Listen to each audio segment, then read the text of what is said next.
بسم اللہ الرحمن الرحیم۔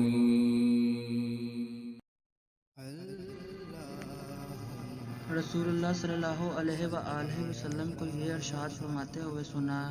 کہ جب ایک بندہ مسلمان ہو جائے اور اس کا اسلام عمدہ ہو، یقین و خلوص کے ساتھ ہو، تو اللہ اس کے گناہوں کو جو اس نے اسلام لانے سے پہلے کیے معاف فرما دیتا ہے، اور اب اس کے بعد کے لیے